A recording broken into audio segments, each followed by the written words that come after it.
Well, my guest today is Vincent Krivda. Welcome, Vincent. Jan, thank you for having me. I appreciate the invitation. I look forward to meeting with you and your audience. Yeah, this is going to be fun. And this is going to be a little, maybe a little deeper than some of the conversations I've had too, but uh, Okay. yeah, so let's go.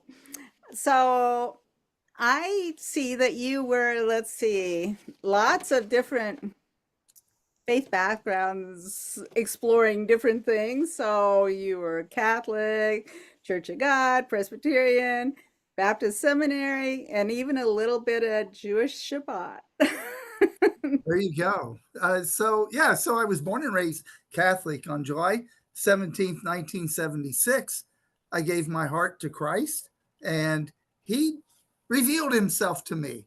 And I was on my way into the military. And while I was in the military, I became acquainted with a lot of evangelical brothers like myself that we were interested in praising the Lord and figuring out who we were, why God had placed us overseas, during the 70s in Germany. Wow, that was an easy one because we enlisted.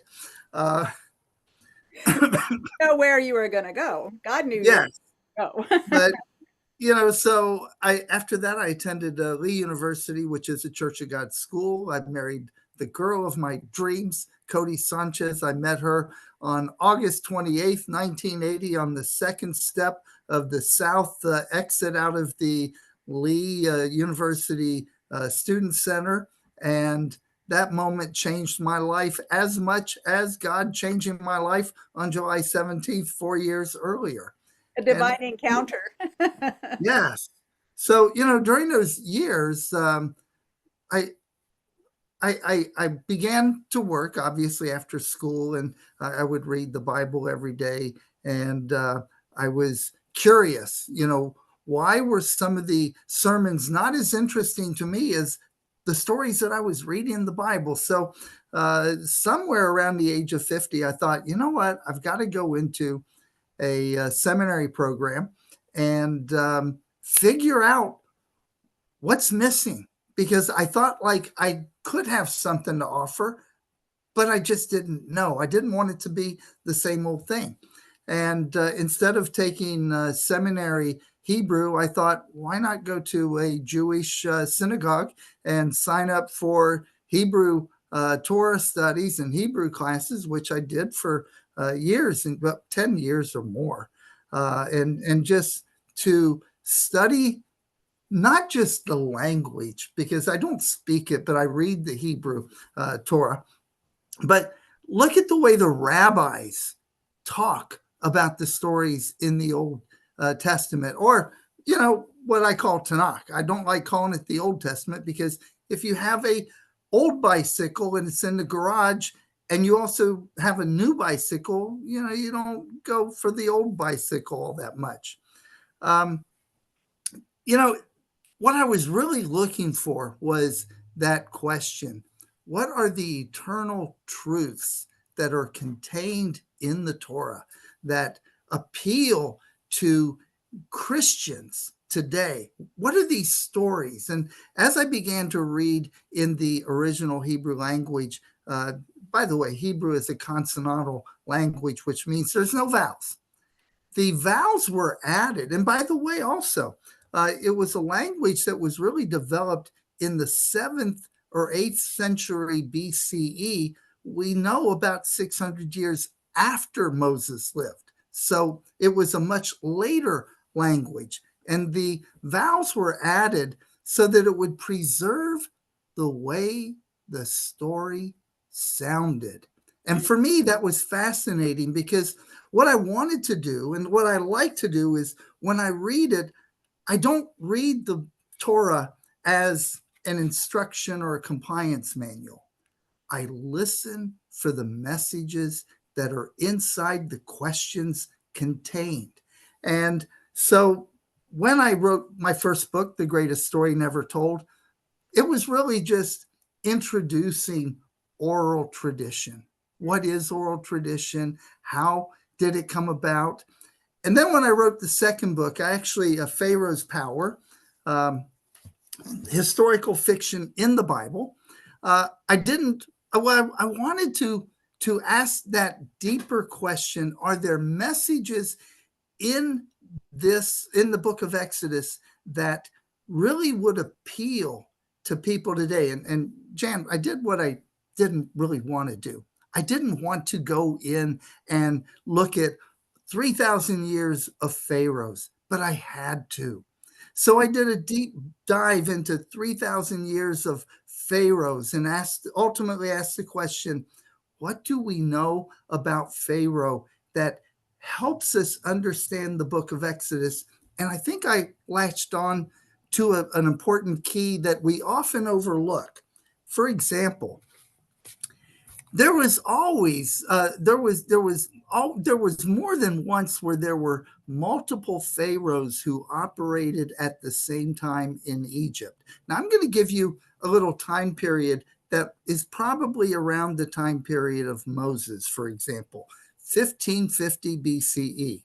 In the north, in the Goshen region, you have a pharaoh who is a bearded Asiatic Semitic that nobody in the South liked, but he had the power. Now, in the South, about 300 miles south in the area of Thebes, the traditional regnal pharaoh was there, but he didn't have much power. And then there was also operating in what we identify in history as the 16th dynasty, maybe about 19 different pharaohs operating at the same time in different nomes or different counties or regions, if you want to call it like that. Now, the fascinating part was before that 1550 time period, pharaohs were considered deified upon their death. But the guy in the South at around 1550 said, wait a minute, I have to have an authority to rule. And the only way that I'm going to have the authority to rule is if I'm Amun Ra incarnate in the flesh. So they did a policy change, if you will. They created this fiction that the night of the lovey-dovey, when the new pharaoh would be, conceived, that pharaoh became Amun Ra, and the baby that resulted, if it was a boy, would be the incarnate Amun Ra at his birth. Now, you've got to understand that when you read the book of Exodus. For this reason, I want to quickly go over it, because what do we have in the book of Exodus? In the first chapter, we have well over 30 names and pronouns, but never the name of Pharaoh. In the second chapter, we have Moses, who gets adopted by Pharaoh's daughter. Now, ostensibly in the book of Exodus, it says that she wanted to adopt him so that he would be able to one day take over for daddy. But that would have been impossible according to the regnal rules in Egypt at that time. Yeah. It just wouldn't have happened. So we get to the third chapter, the burning bush, one of our favorites, where God visited Moses, and Moses says, oh, Lord, why me? I got a lot of sheep, goats. The father-in-law is getting along in years. I got a wife now. I haven't been in Egypt in 40 years. Why me? He's really kvetching. But in the 13th verse of that chapter, Moses asks a very important question, which is why I think it's important to read the questions in the Torah, in these books. Moses says, when I come to the children of Israel and they say, what is his name? Who am I supposed to tell them your name is? That's where we have that famous I am who I am. Now, in the 5th chapter, Moses knocks on the door of Pharaoh and he says, let my people go. Now, keep in mind, if you were in the ancient audience in 450 BCE, you would have made the connection that Amun Ra was Pharaoh in the flesh during that time period. Today, we don't have that connector. And Pharaoh says, I don't know who Jehovah is. I don't know who Yahweh is. And oh, by the way, he says it with this puffed up chest. I'm Amun Ra. Who is Yahweh? And by the way, no, I'm not going to let anyone go. Now, that is the most important point, because he asked this question: who is Yahweh, that I should obey his voice and let Israel go? And I'm going to submit to your audience that isn't that the ultimate question when we're finally confronted by our Creator? Yeah. Who is Yahweh that I should obey his voice? What's the authority for me to obey the voice of Yahweh? And Pharaoh concludes, says, no, I'm not going to let him go. Now, we go quickly to the 6th chapter. And in the 2nd verse, God says this to Moses: I'm Yahweh, but I appeared to Abraham, Isaac, and Jacob, not as Yahweh, but as El Shaddai.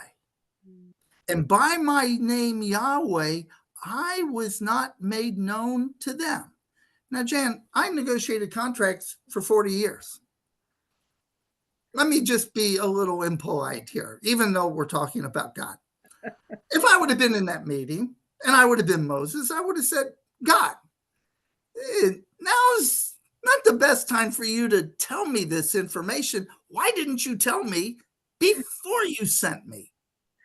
Yeah, I need a little thing to go on, a little bit of something to go on, right? Yeah, but it really escalates that first message.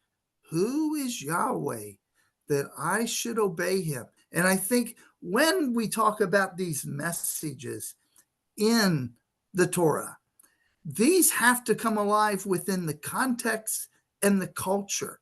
And with Pharaoh's power, what I've really done is I think I've demythologized Pharaoh in favor of asking the more relevant questions about how we understand who God is and under what authority do we obey him. No Yeah. small task. Right. Yeah. Yeah. And I'm absolutely understanding and having been able to read the Torah in Hebrews got to have just been whoa, such a deeper understanding of things. I think, well, in regards to the deeper part, but kind of, because one thing that's beautiful about the Hebrew language is, and just like in any communication, so I'm going to use this as an example. You have a young married couple, okay? There are meanings inside of words with the way we twist our tongue, with the way we form our lips, with how we look at a person. In my first book, The Greatest Story Never Told, I give this example. You have a young man who just got married. And after the first week of marriage, he tells his wife at 6 o'clock in the evening, dearest, I'm going to go bowling tonight. And she looks at him and says, let me know how that works out for you. Now, he could go and bowl a 300 game and come home and think, oh boy, my wife is going to be really excited because I bowled a 300. She even told me that she wanted me to let her know how it worked out, when you and I both know that's not the real message. And so what I often say is, you listen to the stories despite the facts around it, because in the stories, you'll hear the messages. And I give this other example. Abraham on two occasions. He surrendered his wife. Once he surrendered her to Pharaoh, the other to the Philistine king Abimelech. And we accept that because we think, well, okay, God didn't complain. So, Abraham's a holy man, must have been okay. And what I say is, no. There's 21 recorded episodes of Abraham in the book of Genesis. Okay. What you have to do is take each one of those stories separately, because in some cases, he's not the hero. Some cases, he's the villain. And in the case of Abimelech, the Philistine king, the most important question in that episode resides in what he asked Abraham. What made you think about my character and who I am that something like this was even acceptable? And that tells me all I need to know about that episode. So why does the Bible record the episodes like this? I think because what we have to really begin to explore is to read these stories and then ask these important questions. Maybe the important questions with Abraham are, what role do we have to protect our wives? What role do we have to make sure that there's safety and that there's provision and that there's love and that there's care? Not, well, okay, the giveaway, I think, was when Abraham, well, the giveaway, I think, was when Abraham said, hey, tell him you're my sister in order for me to live. Now, if you're 5 or 6 or 7 years old and you're sitting around the table 450 BCE and your favorite uncle is telling this story, you're going to say, wait a minute. Is that right? Is that what we should do? And then everybody would discuss this so that we could come to what the moral lesson and meaning was. Because keep in mind, they didn't have it in a written format. This was the oral tradition. And I think that this is how stories evolved. I would say that this is kind of on task a little, maybe something I was saying. I started reading through the Bible again with a friend this time, and going through Moses and the Ten Commandments and whatever. And this thought occurs to me, like, he knew how to write, and I mean, it's just like, because he obviously wrote down things. It says, yeah, I mean, there's whatever. So was he educated then? Was that because he lived with Pharaoh when he was young? Was that in the palace? I don't know. It's a curious question.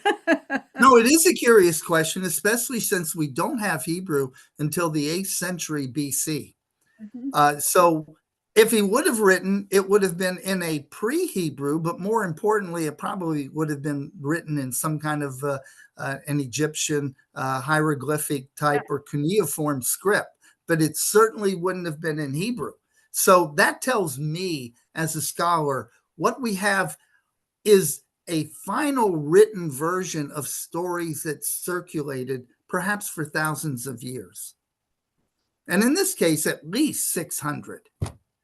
Yeah. Yeah. Yeah. That's fascinating. It is. I mean, you can go through all kinds of rabbit holes, right? Trying to figure out where you are. But yeah, if you're thinking, I think you're right. The bottom line question is, who is God and why do we obey him? And why do we, not just because he's doing some miracles or whatever, but it's also, where does his authority come from? And, all of being the creator. And think of it this way. So you're on the West Coast. I'm in Central U.S. There's a lot of evidence that says that we have similar values, but yet we have different ways of looking at the world. So who's right? Right. Am I right?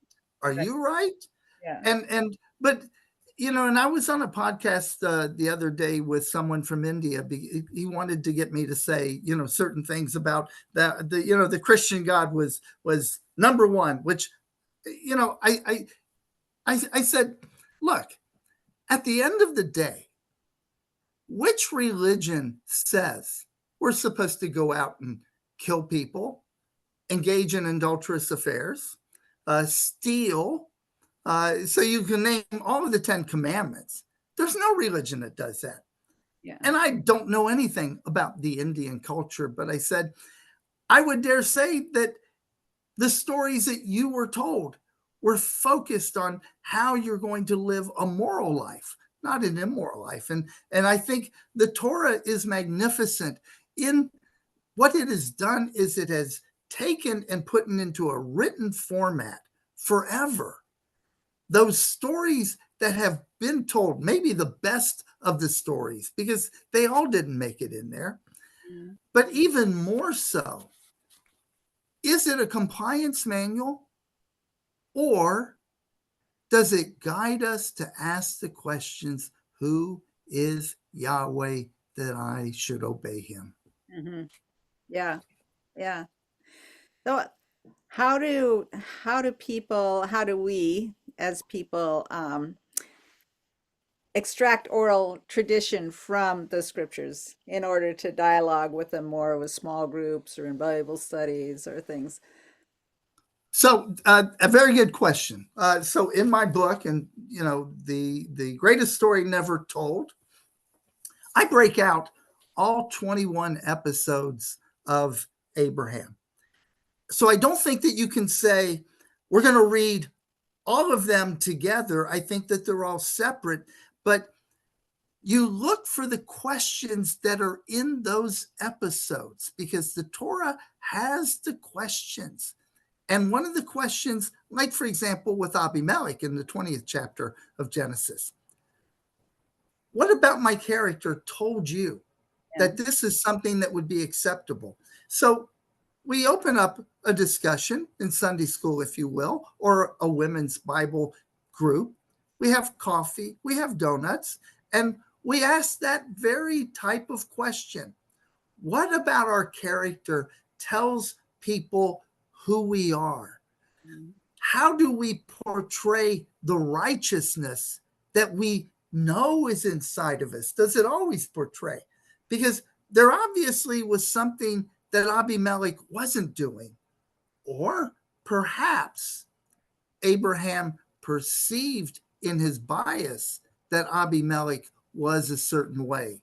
So if we perceive that someone across from us or on the other side of town from us is a certain way, how do we treat that person? Because ultimately, aren't we really asking the ultimate question, how should we live in this present world?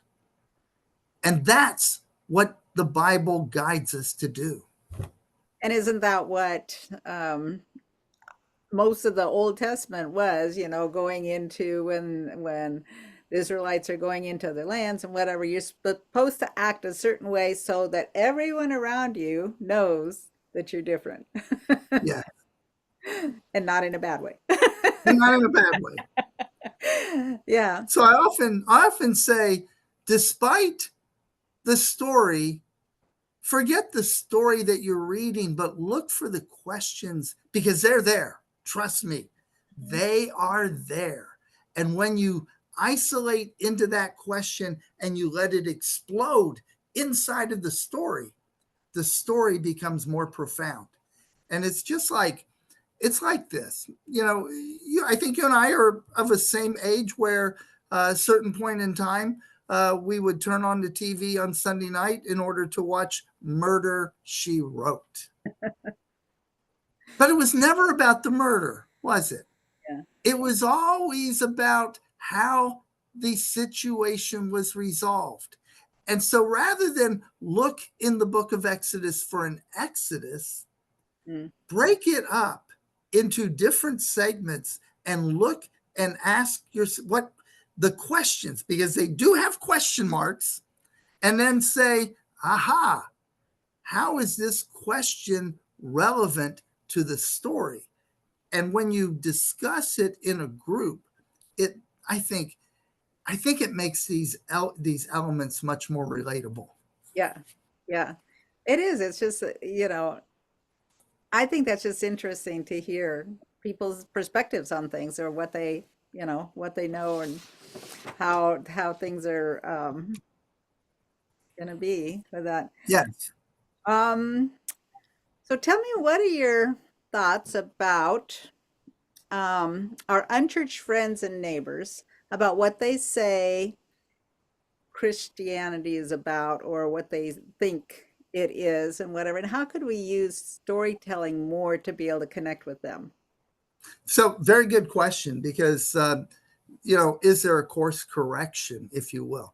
Look, what do we do on Sunday morning? We wake up, we brush our hair, take our showers, eat our breakfast, we rush off to church, and then we sit in a pew, we sing a song, and then the pastor tells us the sermon, and he tells us what the Bible means, and then we shake people's hands, and then we go home, and Yeah.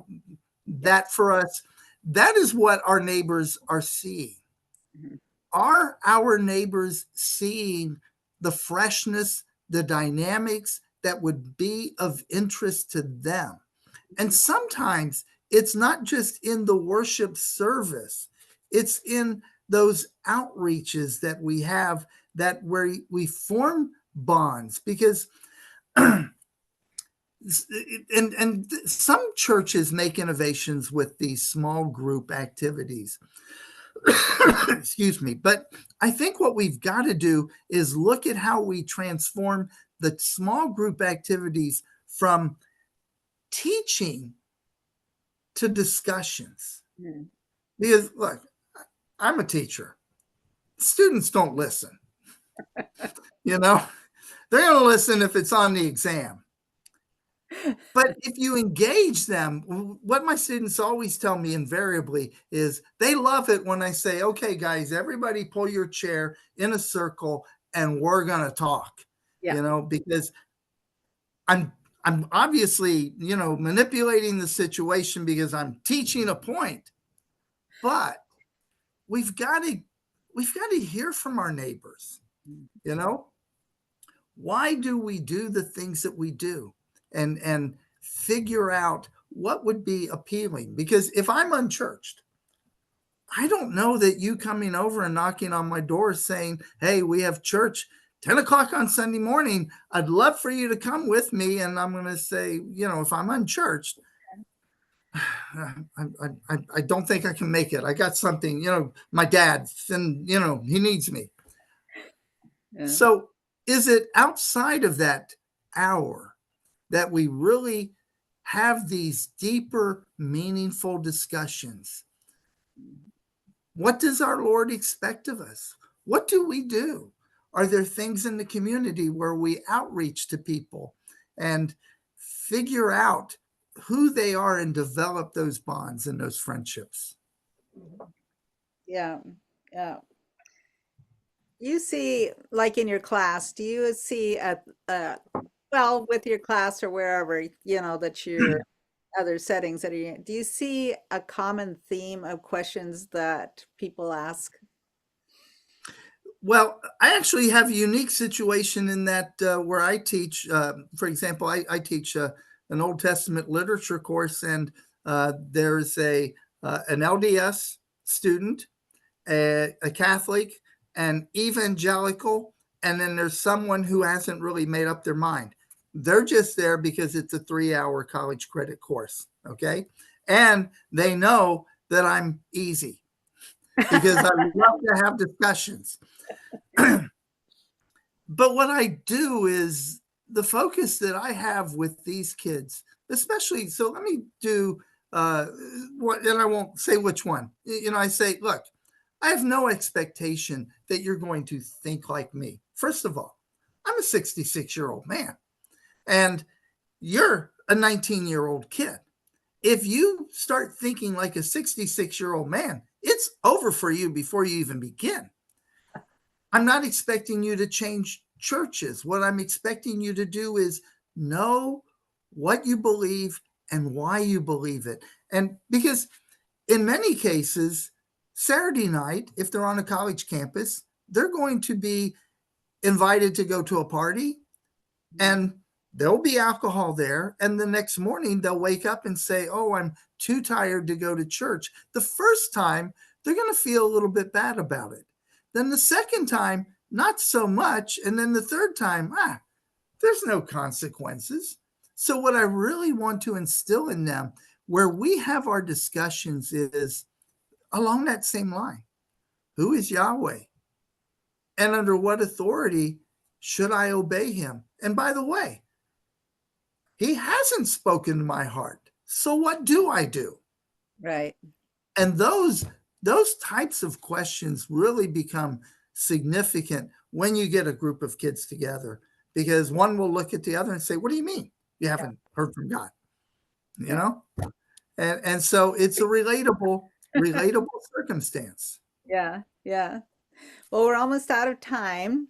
So Okay. tell us where people can reach you and your books and more information about you. At vincentkrivda.com.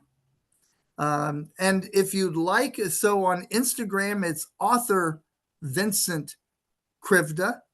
And I do typically a daily dad joke with either one of the other teachers or some of my favorite students that react appropriately. Some of them don't want to react appropriately. But then I also link in some information. But if you went to vincentkrivda.com, I've got some blogs. I've got recordings of other podcasts and other interviews that explain oral tradition.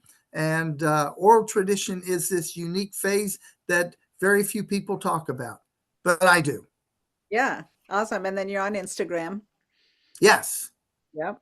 Okay. That author Vincent Krivda at Right. NCG. So, yeah. Okay. I'll put links in the show notes for those too. Okay. Any Perfect. last words for our audience? Thank you very much for having me. I'm going to say prayers privately once we conclude, that this goes out and touches people's hearts, and that we begin to have these kinds of discussions. Yeah. Yeah. Okay. Thank you so much. Thank you, Jan. Look forward to talking soon.